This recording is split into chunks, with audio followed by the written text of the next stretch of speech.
just say hi everyone. So I just thought I'd pop on. So today I am joined with Emma Kinsella from G3 Mortgages. I've been talking to Emma a long time. She basically is the guru for me for when I had my buy-to-let, and one of the main reasons the agency, or I started the agency, because she is kind of my go-to. I think there's not a day I don't pop on and have a discussion and kind of use you as a sounding board, I suppose, and have a chat and things. So yesterday I had a call with her and just said, look, I've seen this article's come up. What's going on with it? We had a bit of a discussion about the 100% mortgages that are going to be released, I think, didn't we? And I said, well, why don't we pop on, do a video to share with everyone, and we can have the expert kind of tell us all about it. So I'll leave you to it now, Emma, just to tell you us a little bit about it, the background of it. Really. It's so it's been launched. It's a great product. It's basically for applicants must be over 21. There must be first-time buyers, and they must have been renting for at least 12 months in a row within the last 18 months. So basically, that allows the lender to forego a deposit. So it's a 100% mortgage because they have the proof that you can keep up with your rent, you can keep up with the household bills, and it gives them comfort that you'll be able to afford the mortgage. So obviously, the applicant can't have missed any payments on debts or credit cards in the last 6 months. And just one caveat to add is the monthly mortgage payment must be equal or lower than the average of the last 6 months rental cost. So if you're currently paying £1,000 on your rent, the new mortgage payment with Skipton can't exceed £1,000. So because that's the comfort level they've got as proof that you can afford that amount plus the household outgoings. So it will work for many, many people. For some people who are lucky or on slightly lower rents, maybe less than, they've got a nice landlord who's kept the rent low for them, it might hinder them in the amount that they can borrow. But it's a good start. It's a good product for renters who have not had the opportunity to save up a deposit. Because let's be honest, rent's so high at the minute that people can't afford to live and save for a deposit. I mean, I'd struggle, and we've both got young families, and we've always talked about how are they going to get on the ladder. We obviously get a lot of families now who can kind of gift deposits, or they take equity out of their own, and there's lots of different things there. But I definitely think we're on the right track for this. I'm hoping some other lenders will follow suit, maybe do things slightly differently, maybe not with that rent cap, but it is a good start because lenders are realizing that people cannot save a deposit and pay the high rents that they're currently paying. The affordability on this is capped at 4.49 times gross income. So if you've got two applicants earning £20,000 a year, then it would be 4.49 times 40,000 as a maximum for the mortgage. But they've still got that caveat about the mortgage payment can't be higher than the current rent. I think that's key, where we touched upon affordability, and we talked before, didn't we, about just before we came on this and pressed the go live, the record button. There are kind of people having concerns about it. There was that crash previously, but actually things have changed from that, haven't they? Massively, yeah. The market is totally different to the credit crunch, to 2008. Much more regulated, much more, emphasis goes on affordability for the clients. The lenders are stressing that they do this with every mortgage, not just this one, but they will stress that if rates go up, you can still afford it. So, if this product is 5.49 5-year fixed, in the background, they'll be stressing at a much higher rate based on your affordability to ensure that it will go up. But as this particular product is fixed for 5 years, there's the comfort that the mortgage payment will not change in that 5-year period. And that also gives the comfort of, if anyone's worried about house prices slightly reducing, you've got enough time for that to ultimately not be an issue. And I think we've spent a lot of time, and we talk about this a lot. the media and the property market is nowhere near as bad as it was meant to be anyway, is it? No. It hasn't. It's still going up by like a small percentage each month, and it's nowhere near as bad. So it's important to say, and we touched upon it, get this again before we came on. People will always need to move. They'll always need to live in a house, and actually, once you're on the ladder, you're on it, and actually house prices naturally go up anyway. Yeah. Don't they? On average, house prices double every 10 years historically. So, you know, and you know, when you think about COVID and what happened with house prices there, even if we're having a situation now where in some areas, not all, properties might be plateauing in cost, on the purchase price, which I'm not finding in my area. You know, but the house prices rose about 15% during COVID because of the stamp duty holiday and people actually paying above asking price. So we're probably just having a correction at the moment, if at all. I think prices couldn't just sustain, could they? Like going up as quickly as they were. Do you know what I mean? So that's no. it. I think that's the difference. We talk about this a lot, don't we? And I think now is a good time for first-time buyers because even though rates have gone up, it's almost irrelevant what the rates are as long as you can afford it, because you're basing it on affordability. And we're not in that situation now where during COVID you've got 30 people vying to buy the same property. They're throwing 20 grand over the asking price for it. Actually, that would have been a horrible time for first-time buyers because you know you're having to pay over the odds. Whereas now it's much more settled market. You know, house prices are, I think, quite, you know, that they're not asking stupid prices anymore. No, you know? they've stabilised. I think definitely. It's realistic. I think yeah, people are getting that time to think at the moment and make sure that it is the right one for them. So that's right. Yeah, that's the difference.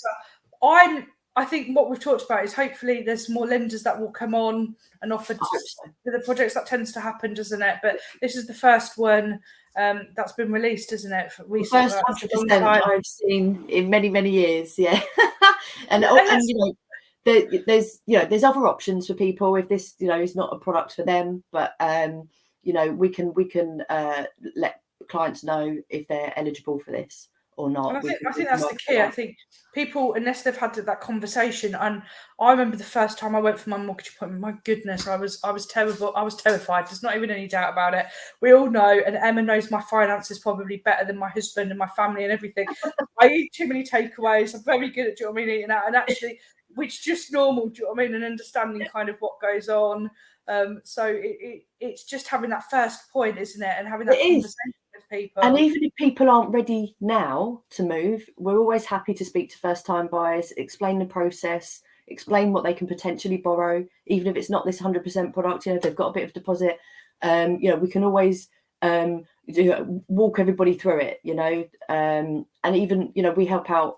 We help with solicitors' forms and the whole process of buying a property. We can help them out. That's the key. I've always said we don't buy and sell every day. I'm not your typical estate agent. No matter how many people say to me, it still shocks me, like, estate agent, what's that? But I think because it's that whole journey and talking through and understanding the process, isn't it? I think so.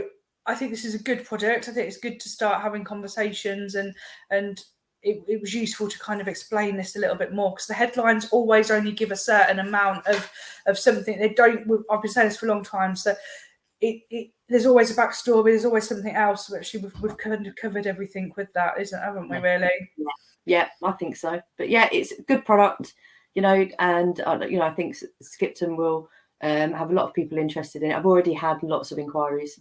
So I thought so. I was at the cafe yesterday, and I think you'll be able to cover this more, but I don't think it will work out, because they do, when they say first time buyers, they do look at everything. They do check. It was a bit like the Help to Buy and things like that. So somebody did come to us the other day and said, right, I'm a first time buyer, my husband's not, and I assume then they're not eligible because obviously one of them on the mortgage application isn't. So. That is something. I mean, that is something we can query with Skipton, because some lenders, if you've ever owned a property, then you are not a first-time buyer. But some lenders class you as a first-time buyer if you haven't owned for 3 or 5 years or So it is something we can clarify with Skipton and see what their stance would be on it for this product. And like you say, it's such a new product. These questions are going to come out, and we do get to clarify. And again, it's that way you build the relationships up with people to ask the question, and because everyone is so different. I think that's the key, isn't it? You come up with see so many different scenarios, don't you? Really, every day is a school day in this job. You come up some weird and wonderful stuff, and that's what we're here for. We research all the lenders, we find the best product for people. And nothing is normal at the moment. I don't get any sort of just standard, purchases or remortgages. There's always a little quirk, which is what we're there for. That's our job to place those things. I can't say how many times I'm literally at the end of the phone where I'm like, right, what's this? What's that? And do you know what I mean? Like, and it is, like, it's not that we don't know. There's so many different scenarios. And, so many, and we've got access to so many lenders with, different criteria and, little quirky stuff they do. So it's, there's usually, we can find an option for most people. And even if we can't, so say we could say to someone, look, you're not ready now, but you'll be ready in 3 months, depending on their circumstances. And, I'm doing a mortgage for someone at the moment. I've been talking to her for a year, and she's finally in a place where she can purchase a property, and that's going through at the moment. So, it's never too early really to have that first chat. At least then you know what you're working towards. Oh, I agree. And I think, like you said, I wouldn't have had my buy-to-let without you, because we wouldn't have talked about all the affordability and things like that. Yeah. So many different. You would be an estate agent. I definitely wouldn't be an estate agent without Emma. I remember going my fault. Blame Emma. It really is. I think I remember you dealing with my buy-to-let, and do you remember the conversations? It was like, what are the estate agents doing in your area? They can't do that. What are they going on? And then about a year later, when we were managing it and kind of going through those conversations, it was like, do you know what? Now's the time to set up and make people more accountable and cover everything. We've got so many stories together. I think my first house, remember, I was homeless for 9 weeks, and then we will cover all of this. But do you remember when I did my remortgage, the British Gas had put a missed payment on my credit file? You joined Twitter just to complain. But I was on a prepayment meter, so it wasn't even possible for them to do it. So I'm not the expert, Emma is, but I know that there's so many things that people look for. You're looking at your credit score, you're looking at different things, aren't you? And you're looking at everyone's situations, and there are thousands. And that's why I always say to people, have you got an independent mortgage advisor? Because there are some agents that link to their own, don't they? And then only look at a small pool. They only have like a small panel of lenders. And, when you think about, different scenarios, and a lot of the time, even if you've got a bit of adverse or something like that, a lot of the time we can get a building society to look at it. But someone, an advisor who's just dealing with a small panel, will stick it to a specialist lender on a high rate because they've got adverse, and a lot of the time there's no need. So it's crucial really to see an independent mortgage advisor, because it's the biggest loan of your life. God, we had that family, didn't we? We talked about recently where they've moved into their new build now, that went with a corporate, originally got such a small kind of they got declined, and then rang me to say they were pulling out of it all, so they got declined by the broker. So I said, well, look, just give me send everything over to me, I'll have a look at it. Got them a mortgage offer. So it is it is important that you speak to a mortgage broker, because if you try and do it yourself online, there's so many different lenders, so many different criteria, so many different rates, that you could really end up going with the wrong product for you and costing yourself more money potentially. It's all the terminology, isn't it? Fixed term, repayment, honestly, and I think for me, I remember how nervous I was for a long time, not wanting to go to that mortgage appointment. And I think by doing these videos, we get to open it up. We get to show just how normal we are. We're just real people living no different to anyone else. We've all been there. And that's why I absolutely love Emma, because I don't get judged. And I think that's the biggest thing for me. And it's easy for other people not to say, but when you're going through some of your bank statements and it's personal and you're looking, I just feel comfortable. So, and how many we people never judge, and whatever your situation, A, we've already seen worse, and B, you know, we are human beings too, and you know, I've been poor. We talk about that a lot, don't we? Yeah, we understand life happens and stuff happens, and you know, I get people who say, "Oh, yeah, I'm really embarrassed. I've got bad credit," or you know, the thing I get the most at the moment is, "Oh, I've got a bad credit score with Experian or whoever." Don't worry about those credit scores. All lenders have their own internal credit scores. Plus, we have lenders who don't credit score; they just credit search, and they do it on criteria. So people get hung up on their credit score online. And you know, the main thing lenders are looking for: have you missed any payments on commitments? That's the big thing. Are you showing that you can keep up with the money you have already borrowed? That's you know, that's what it mainly boils down to. And even if you haven't, and you've had some blips, there are lenders that will lend. And I don't think anyone should ever be embarrassed about their situation. We will always, you know, talk them through what their options are. We will help them with it. And you know, but people, you know, we're just normal people doing a job. And you know, we like helping people, and you know, those difficult cases where, you know, there are issues, but we managed to place it. They're, you know, they feel good. You know, once you get it placed, you feel like you've achieved something.